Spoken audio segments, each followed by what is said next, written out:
I want to talk about our kids who played like I've never seen them play.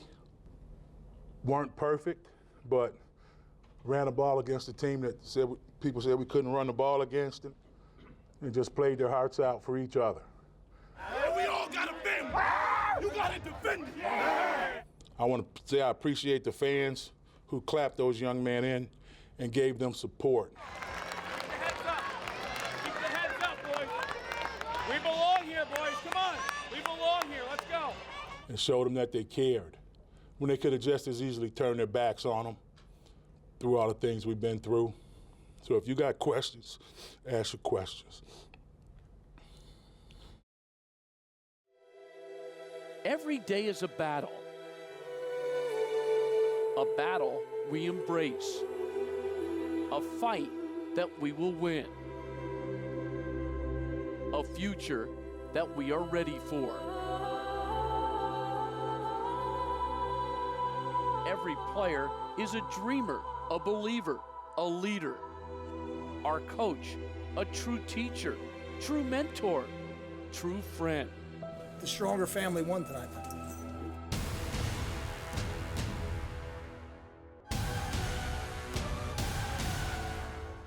Why did I choose this special place? Because it is home. It is on the rise. It is family. It is the definition of hard work. Rutgers is about momentum. It's going to be exciting. You picked the wrong day. Play Rutgers football. Who will we become? What will we do after we graduate? Whatever we want to do, we will be ready for any field.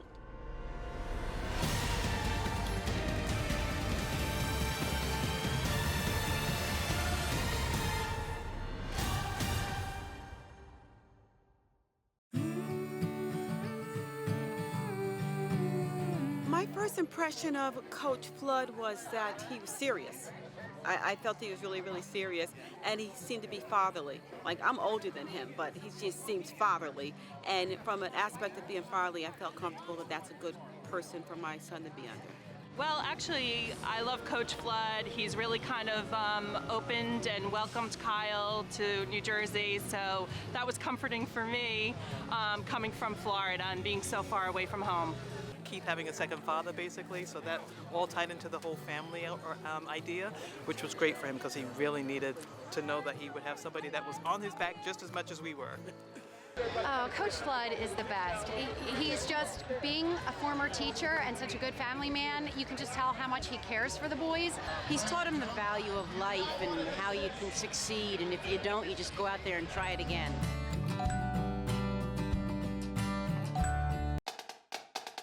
RFootball is brought to you by AmeriHealth New Jersey, the exclusive health insurance partner of Rutgers Athletics. For health insurance that pays, it's AmeriHealth New Jersey. You are watching RFootball. You're watching RFootball. Yo!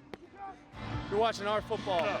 And let's go have some fun tonight. Big dog! You're watching RFootball.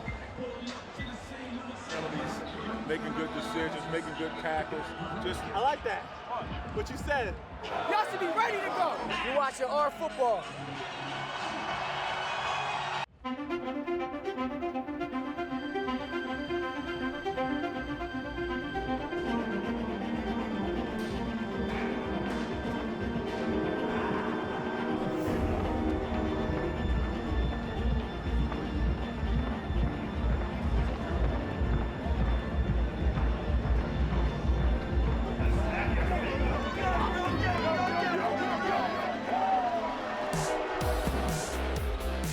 It's a blackout in the past that has worked well for Rutgers.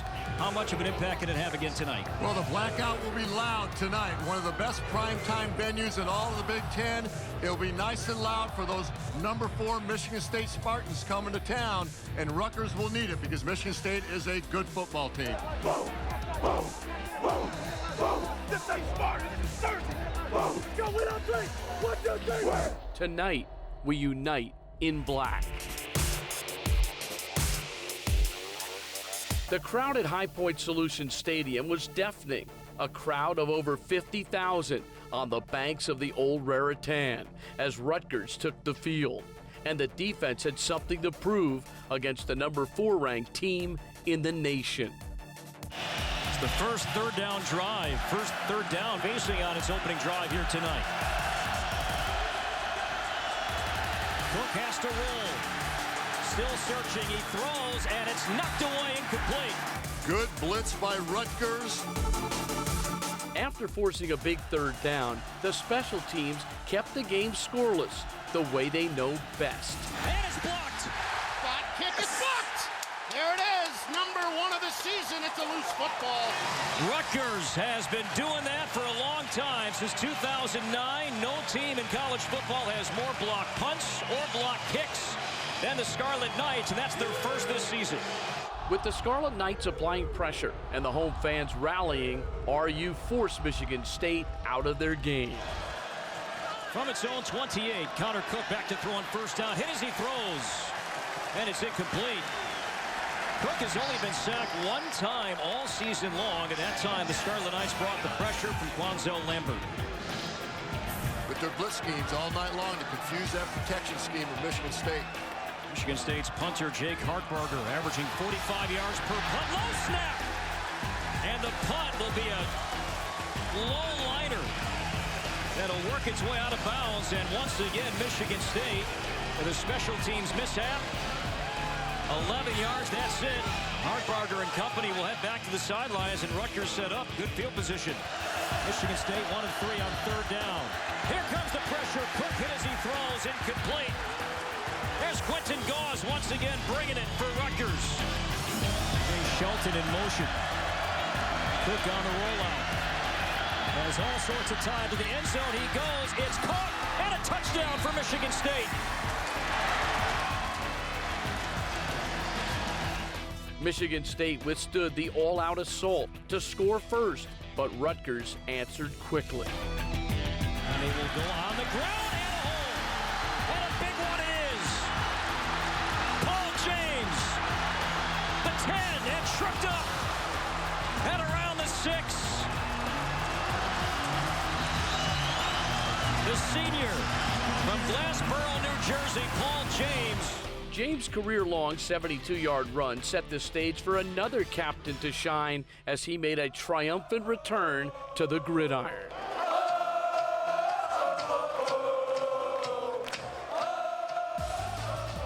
And they go to the end zone. It's caught for a touchdown.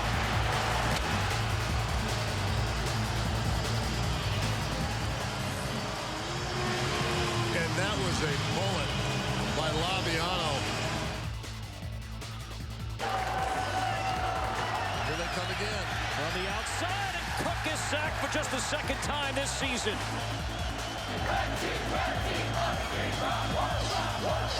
3rd and 16. Cook deflected away, was trying to set up Burbridge. But there's the freshman once again, Blessed Austin, knocking it away. All night long, quarterback Chris Laviano and Leonte Carew were an unstoppable combination. Laviano again will throw. And he's looking deep. For Carew, he's got it. Touchdown, Rutgers. Well, do you think he's a big-time player? 2 touchdown receptions.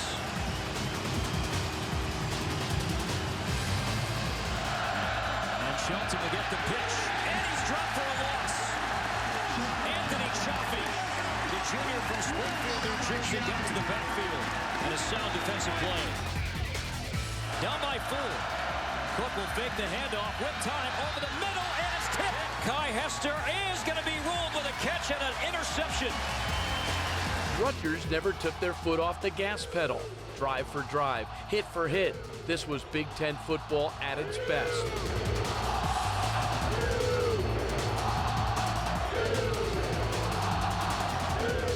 Michigan State survived, and Rutgers stood toe-to-toe with one of the best in the nation. End zone cut. Touchdown, Leonte Carew.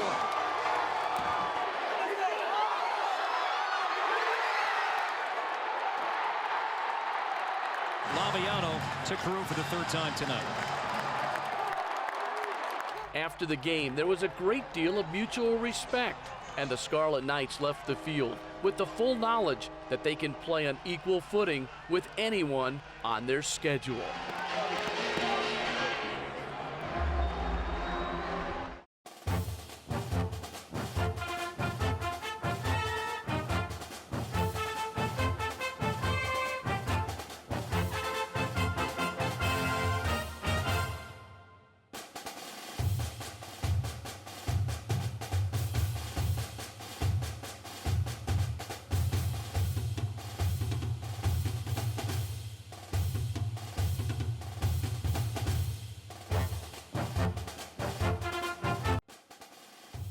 RFootball is brought to you by AmeriHealth New Jersey, the exclusive health insurance partner of Rutgers Athletics. For health insurance that pays, it's AmeriHealth New Jersey.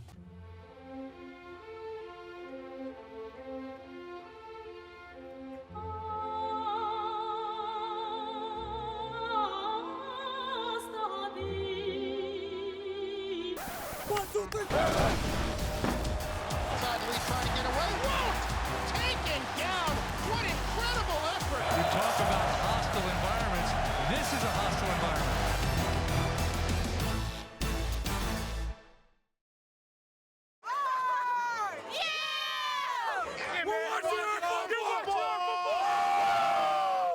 You're watching RFootball. You're watching RFootball!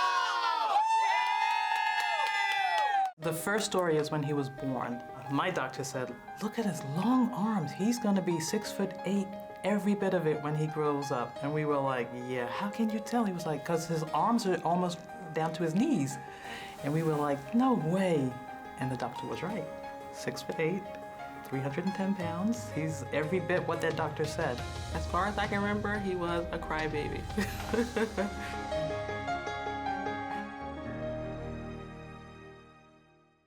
One of the kids that couldn't sit still. Loved to be moving around on the go all the time. Bad. He's not the kid that you see now. He's not. The friends he was hanging around with, I had to get him away.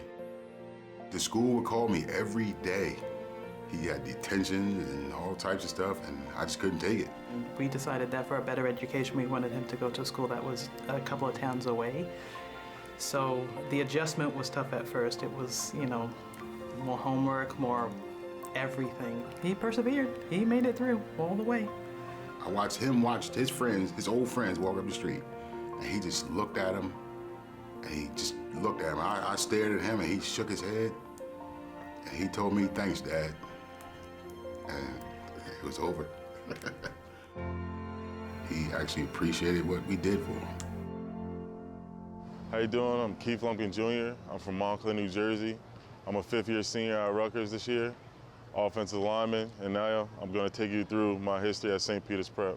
Commute was 45 minutes every morning. I had to take a bus and 2 trains to get here, you know, and just the great atmosphere of being back at Prep is, you know, is a great feeling. My other sport was basketball. You know, that was the first sport I started playing. And, you know, I was a 1,000-point scorer here. I got my 1,000-point on a dunk against one of the best teams in the state, which was St. Anthony's. Keith played football and basketball in high school. Did really well in basketball, actually, so it was kind of surprising when he decided he was going to take a football scholarship. That was definitely one of the hardest decisions I had to make sports-wise. I made him choose everything, what sport to play, what school to go to. But you know, it was chaotic for a minute. He would get the phone calls and try to pass them off onto us. I was like, oh, stop. No more phone calls, no more. Basketball coach is coming, football coach is coming. I love basketball and I love football, and I really wasn't sure which option I should take, but I went on a trip in Vegas, an AAU tournament, and you had people like LeBron James, he was with us, and Carmelo Anthony, and I was looking up to them. So I immediately called my dad on the phone like, Dad, I don't think I'm playing college basketball.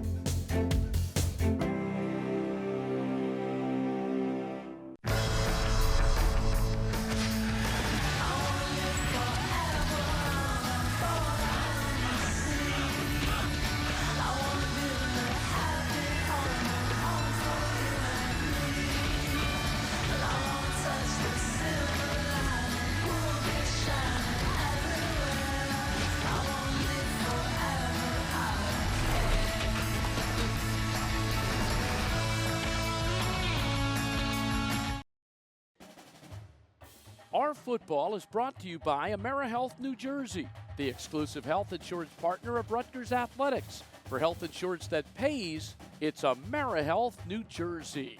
My favorite player is Chris Muller because he's got the best beard. All right, Steve Laga, because he leads the team in tackles. I'll take tackles. My favorite player is JPL because he's an animal. Andre Patton's my favorite player because he makes big catches at big games. To the end zone. Patton's there for a touchdown. Quentin Goss is my favorite because he celebrates the best on the team. I'm a Lumpin fan. He's just lights out. Left tackle, he's lights out. Kamoko Toure because he was in my micro class. Kamoko Toure because he's a beast. My favorite player is Kamoko, of course. But he'll get sacked. Kamoko Toure among the first to get there. Paul James is an absolute savage of a running back. Paul James is my favorite player because he's awesome. Janarian Grant is my favorite player because he's a playmaker and always comes through when we need him. My favorite player is Janarian Grant because that man is fast as lightning. Down the sideline, finally knocked out of bounds inside the 20. Janarian Grant. Leonte Carew, he's a great wide receiver. Gotta say Carew, favorite player, you know, he's one of the best on the team. Leonte Carew because he's the best. Yeah! Leonte Carew, because he signed my hat. Leon Carew's my favorite player. Let's go Rutgers! Yo, comes in, second half, 3 touchdowns. Are you kidding? That's what we need.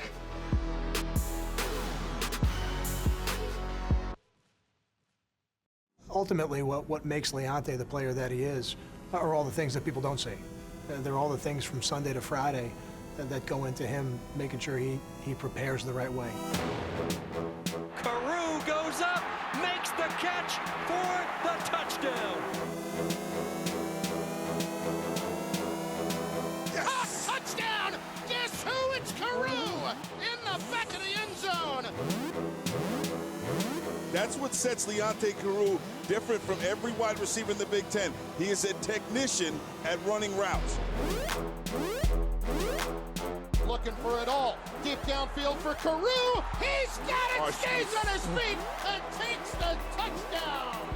How good is that kid? He's going to make somebody happy at the next level. I'm going to tell you that right now. Yes, he will. 4th time in his career. He's had 3 touchdowns in a game.